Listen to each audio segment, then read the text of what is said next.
You get paid based on the problem you're solving.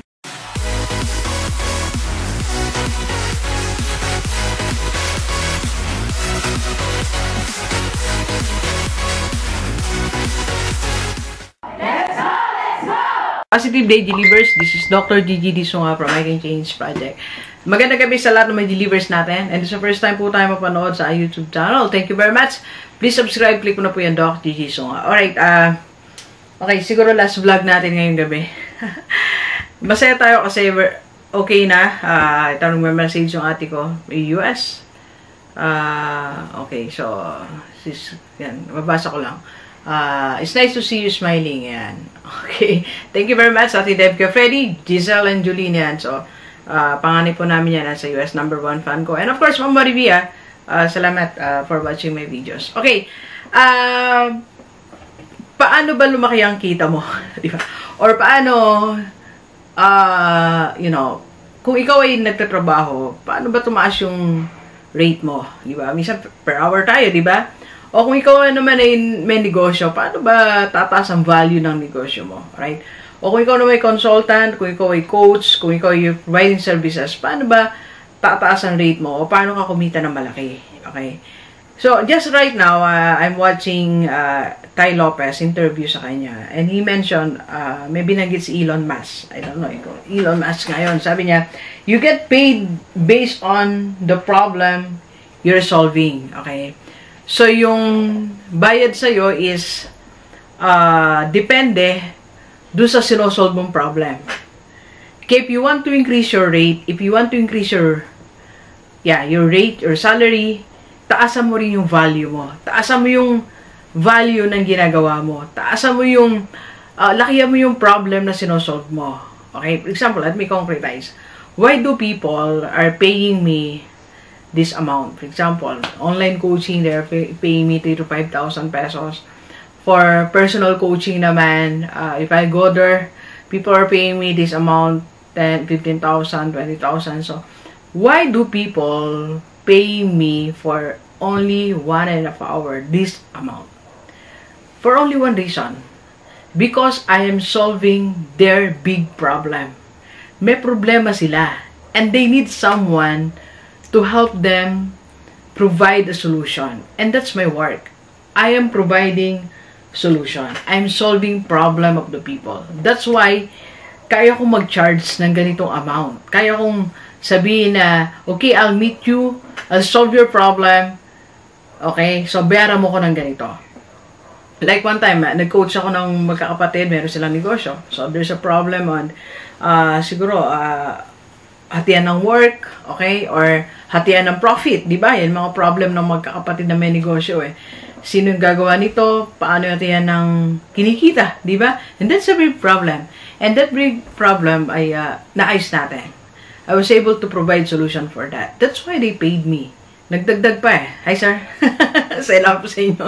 Di ba? So, tumataas ang value mo because of the problem na nasosolve mo. Okay? That's why, hindi tayo nawawalan ng client like mga OFW. Ang laki ng problema ng OFW. Dalawa yung problema nila. Isang yung una, rin hindi to sa'yo, okay? Yung una, OFW na wala talagang pera. Okay? Malaking problema, di ba? So, pangalawa, yung OFW naman, na sobrang dami ng pera. So, yung mga sinosolve natin problem. Kaya, pagka hinire nila ako as their coach, kahit mahal ako, ang rate ko, kinukuha nila ako because I'm solving their problem. Sinosolve natin yung problema nila eh.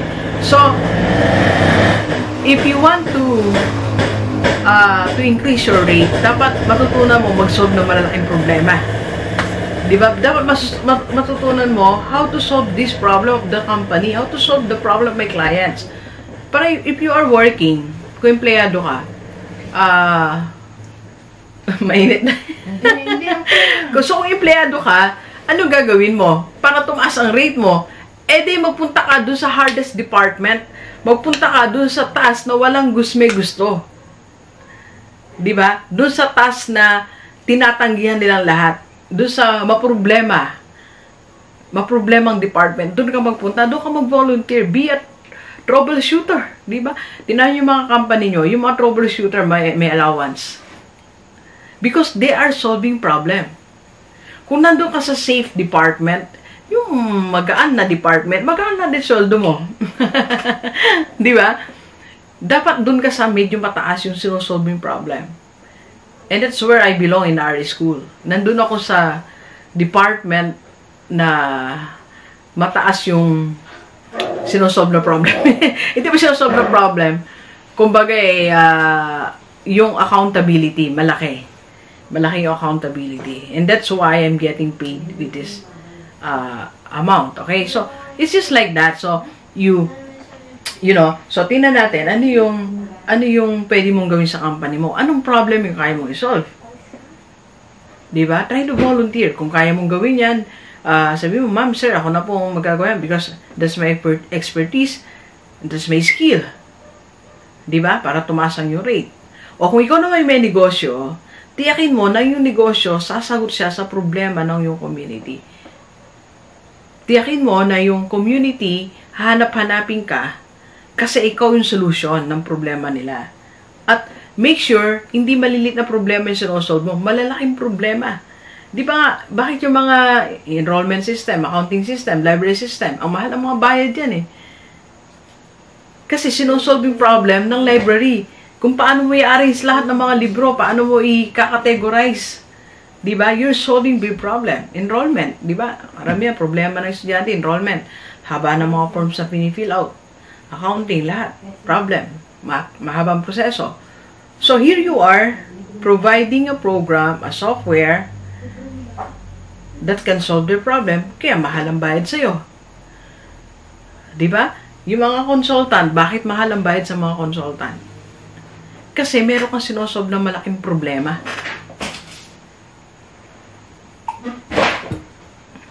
Sinosolve yung problema ng mga kumpanya. Kaya kahit mag-charge ka ng mahal, per hour, babayaran ka nila. Diba? One time, I was invited by one big company. Hindi ko na i-mention. Kasi something is, meron sila nang gusto iayos sa mga unit leaders. So, sabi ko, try ko, ito yung charge ko sa kanila. Kung tatanggapin nila. They still get me in spite of that big high rate. Because I'm solving their problem. Sinosolve natin yung problem nila. Diba? Sinosolve ko yung problem nung kanilang company. Okay?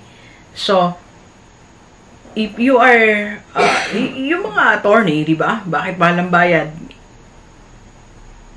Kasi, they are solving problem.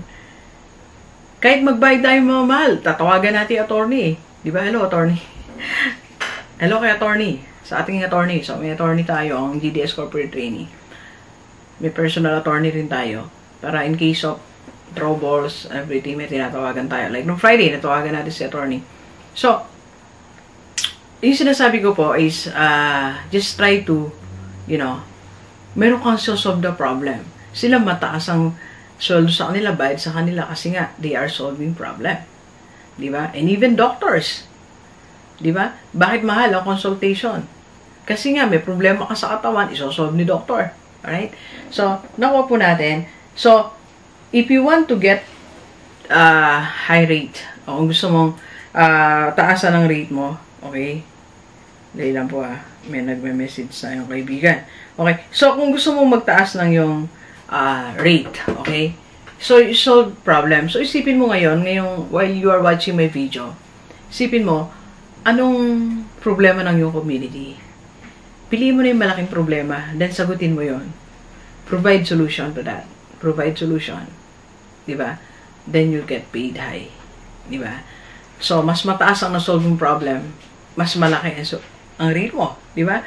So, try to see, kaya sabi ko, kanina, you use your superpower eh. Yung superpower mo, pwedeng tumulong yan sa mga problema ng mamamayan, ng community mo. So, use your superpower, use your skill, yung educational attainment mo, di ba? Gamitin mo yan. Nandiyan na yan eh. Doon sabi nga nila, pwede tayong mama, kahit di tayo doctor. Pero, since nandiyan na, doctor ka na, di gamitin mo na yan, di ba?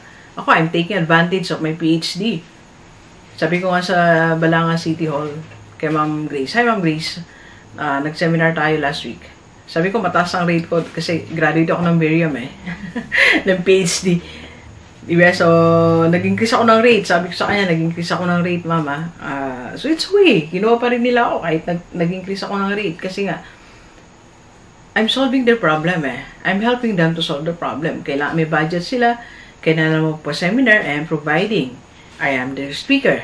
So, solving their problem. Okay? So, Delivers, kung gusto mong yumaman, maging successful, ngayon pa lang, simulan mo ng umisip ng paraan kung paano ka mag-solve ng problem ng yung community, ng yung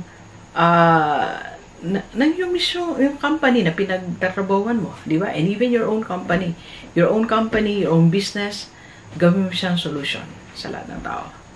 And that's actually one of the secrets of Alibaba.com by Jack Ma. Na-solve niya yung problem ng China, hindi makapasok yung mga there is a problem, so walang e-commerce din sa kanila, so nagkaroon ng Alibaba.com. And look at him now. I think he's the richest person in China. Alright? So, Delivers, ayan lang sikreto. Okay? So, kung di mo alam kung paano mo sisimulan ang buhay mo, o pagtaas ng rate mo, I can help you. I can be your wealth coach. So, tawag mo ako 0939-5254-311. Alright, so thank you very much. Or add mo ko sa aking FB page. So, Gigi Song. Alright, by the way, salamat sa nag-bit sa atin sa Orani. Alam mo ito yung pangalan. And salamat din sa Go Barbecue Orani. Diyan tayo kanina kumain ng istol ba yun? Ano ba yung pangalan? Ano lang naman yung meat nila. Okay. Alright, so thank you very much, Delivers. Enjoy the rest of the day. Yan. Let's go.